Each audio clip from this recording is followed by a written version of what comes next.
ಆಗುವುದಿಲ್ಲ. ನನಗೆ ನನ್ನ ಸೈನ್ಯ ಎಷ್ಟು, ನಿನಗೆ ನಿನ್ನ ಸೈನ್ಯ ಎಷ್ಟು ಮುಖ್ಯವೋ ನನಗೆ ನನ್ನ ಸೈನ್ಯವೂ ಅಷ್ಟು. ಹಾಗಿದ್ರೆ ನೀವು ದ್ರೋಣಾಚಾರ್ಯ ಈಗ ನಾನು ನೀನು ಬರುವುದಕ್ಕೆ ಕಾಯ್ದಿರುವೆ, ಎಡೆ ಕಾಯ್ದು. ಹೌದು. ಅದಕ್ಕೆ ನೀನು ಮಾಡಬೇಕಂತ ಅರ್ಥದ್ದು. ನೀವು ಕಾಯುವುದೇ ಯಾಕೆ? ನಾವು ಹೊರಗೊಂಡವರು ನಮ್ಮ ಎಲ್ಲ ಮುಗಿದಾಗಿದೆ. ಆಗುದಿಲ್ಲ. ಈಗ ಬಿಸು. ನೀವು ಹೇಳಿದ್ರೆ ನಾವು ಬಿಸುವುದಿಲ್ಲ. ನಾನು ಹೇಳಿದ್ರು ನೀನು ಬಿಸುವುದಿಲ್ಲ. ಹಾಗಾದ್ರೆ ನಿನಗೆ ಯಾರು ಹೇಳಿದ್ರು? ನನಗೆ ಹೇಳುವವರೇ ಒಬ್ಬರಿದ್ದಾರೆ. ಯಾರು? ರಾಮದೇವ್. ರಾಮದೇವ್. ಹೌದು. ಇಲ್ಲಿದ್ದಾರೆ? ಇಲ್ಲಿಲ್ಲ, ಬನ್ನಿ. ಅವರು ಅಲ್ಲಿದ್ದಾರೆ. ಇಲ್ಲಿಗೆ ಬನ್ನಿ. ಅಸ್ತಿಪತ್ತ ವೃತ್ತದಲ್ಲಿದ್ದಾರೆ. ಅವರನ್ನು ಬರಿಸಬೇಕಾ? ಅವರು ಬಂದು ಹೇಳಿದ್ರೆ ನೀವು ಕರೆದ್ರೆ ಬರುವುದಿಲ್ಲ. ಅವ್ರು ನಾನು ಕರೆದಾಗ ಹೌದು. ಅದಕ್ಕೆ ನಿನ್ನಲ್ಲಿ ಹೇಳಿ. ಹೌದಾ? ಕರಿತೇನೆ.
ಶ್ರೀರಾಮ ಜಯ ರಾಮ.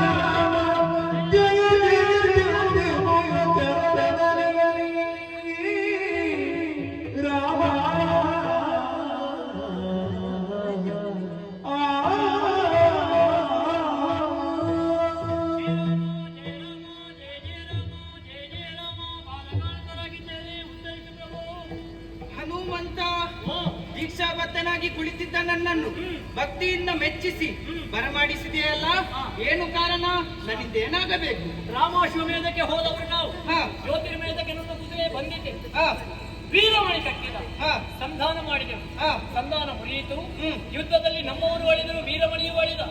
ನಮ್ಮವರನ್ನು ಬದುಕಿಸುವುದಕ್ಕಾಗಿ ಮೃತ ಸಂಜೀವಿನಿಯನ್ನು ತಂದು ಎರಚುವುದಕ್ಕೆ ಹೋದಾಗ ಪರಮೇಶ್ವರ ಕರೀತಾನೆ, ಎರಡು ಪಕ್ಷದವರನ್ನು ಎಬ್ಬಿಸಬೇಕು. ನನಗೆ ಶಿವ ಪಕ್ಷವನ್ನು ಎಬ್ಬಿಸುವುದಕ್ಕೆ ಮನಸ್ಸಿಲ್ಲ. ಹಾಗಾಗಿ ನೀನು ಹೇಳಿದ್ರೆ ಒಪ್ಪಿಕೊಳ್ತೇನೆ ಅಂತ ಹೇಳ್ತೇನೆ. ನಿನ್ನನ್ನು ಭರಿಸಿದ್ದೇನೆ. ಈಗ ಏನ್ ಮಾಡಬೇಕು?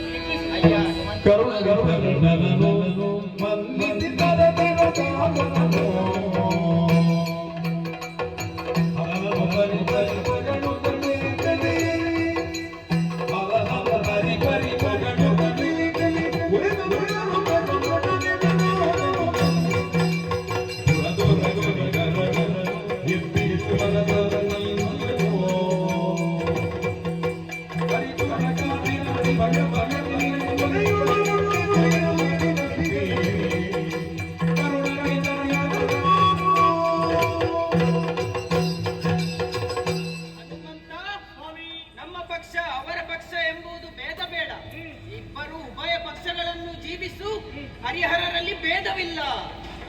ಇವರು ಬಂದು ಹೇಳಿದ್ರೆ ಕೇಳ್ತೇನೆ. ಈ ಶಿವ ಮತ್ತ ರಾಮ ಸೇರಿದ್ರೆ ಮಾತ್ರ ಆ ಲೋಕದಲ್ಲಿ ಒಳ್ಳೆಯ ಕೆಲಸ ಆಗುವುದು.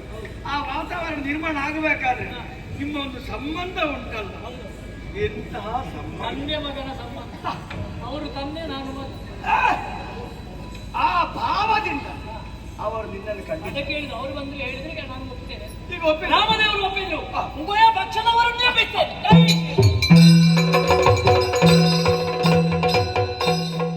ತಪ್ಪಾಯ್ತು ಅಂತ ಉಭಯ ಪಕ್ಷದವರು ರಾಮನ ಮುಂದೆ ಬೇಡಿಕೊಂಡ್ರು ಅಲ್ವಾ? ಈಗ ಅವರಿಗೆ ಉಭಯ ಮನವರಿಕೆ ಆಗಿದೆ. ನಾನು ಮಾಡಿದ ತಪ್ಪು ನಾನು ಮಾಡಿ. ಹಾಗಾಗಿ ಇನ್ನು ಮುಂದೆ ನಿಮ್ಮ ಕೊಡ್ಬೇಕಾದ್ದು ಕಪ್ಪ ಕಟ್ಟಿದ ಕುದುರೆ. ಅದಕ್ಕೆ ಮಾತು ಹೇಳ್ತಾರೆ. ಪರಮೇಶ್ವರ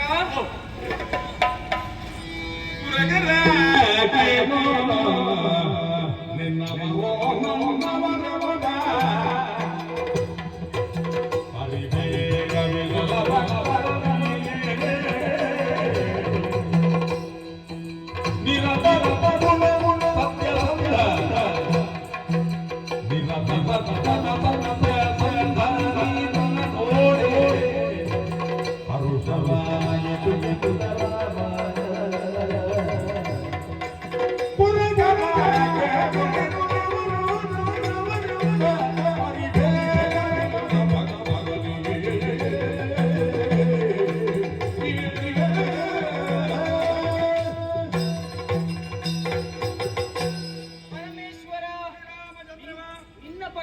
ನನ್ನ ಪಕ್ಷ ಎಂಬ ಭೇದ ಬೇಡ.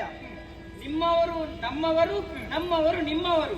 ಹರಿಹರರಲ್ಲಿ ಭೇದವಿಲ್ಲವೆಂಬುದು ಈ ಮೊದಲೇ ನಿಶ್ಚಯವಾಗಿದೆ. ಹಾಗಾಗಿ ನೋಡಂತೆ ವೀರಮಣಿ ಕಪ್ಪಕಾಣಿಕೆಯನ್ನು ಕೊಟ್ಟು ಶರಣಾಗಿದ್ದಾನೆ. ರಾಮಾಶ್ವಮೇಧ ಮುಂದುವರಿಯಲಿ, ಎಲ್ಲರಿಗೂ ಶುಭವಾಗಲಿ. ಸ್ವಲ್ಪ ದಿನ ನಿಲ್ಬೇಕು.